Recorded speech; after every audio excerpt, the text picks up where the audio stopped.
കൂനിയായിട്ടുള്ള ഒരു പെണ്ണ് കംസനുള്ള കുറിക്കൂട്ടുകളും കൊണ്ട് പോവുമായിരുന്നു അത്രേ. അവളുടെ അടുത്ത് എന്നിട്ട് പറഞ്ഞു, സുന്ദരീ ഇത്തിരി കുറിക്കൂട്ട് തരുമെന്ന്. അവൾ അവിടെ തരിച്ചു നിന്ന് പോയിന്ന്. കാരണം ഇന്ന് വരെ എല്ലാവരും കൂനി കൂനി എന്നാ വിളിച്ചത്.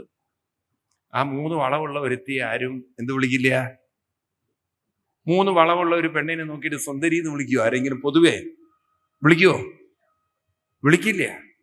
ഈ കൂനിയായിട്ടുള്ള കുബ്ജ കൃഷ്ണനെ കണ്ടില്ല, കാണാനും പറ്റില്ല, തല കുനിച്ചിട്ടാണ്.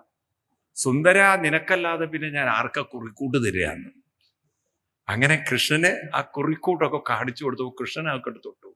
അപ്പൊ കൃഷ്ണനൊരു മനസ്സിലൊരു തോന്നൽ, ഇവളുടെ ശരീരത്തിനെ വളവുള്ളൂ, മനസ്സിനില്ല. പൊതുവെ ആളുകൾക്ക് ശരീരത്തിന്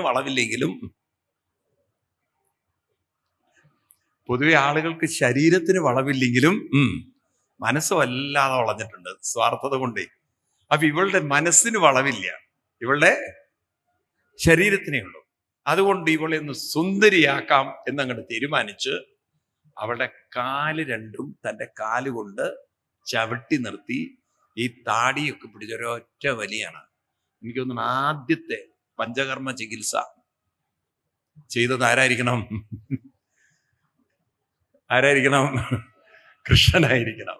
ഒരൊറ്റ വലിക്ക് അവള് നിവർന്നു. ഇല്ലേ? അങ്ങനെയൊക്കെയുള്ള ഈ മർമ്മ ചികിത്സകന്മാരൊക്കെ ഇല്ലേ? വളഞ്ഞതും ഒടിഞ്ഞതും ഒക്കെ ഒരൊറ്റ വലിക്ക് നിവർത്തി റെഡിയാക്കി കൊടുക്കുന്നവര്. ഇവളെ അങ്ങനെ അങ്ങോട്ട് സുന്ദരിയാക്കി. അപ്പൊ അവള് കൃഷ്ണനെ പിടിച്ചിട്ട് പറഞ്ഞു, അയ്യോ ഭുവന സുന്ദര, ഇത് മറക്കാൻ പറ്റുമോ? എനിക്ക് വിശ്വസിക്കാൻ പറ്റുന്നില്ല എന്നൊക്കെ പറഞ്ഞു.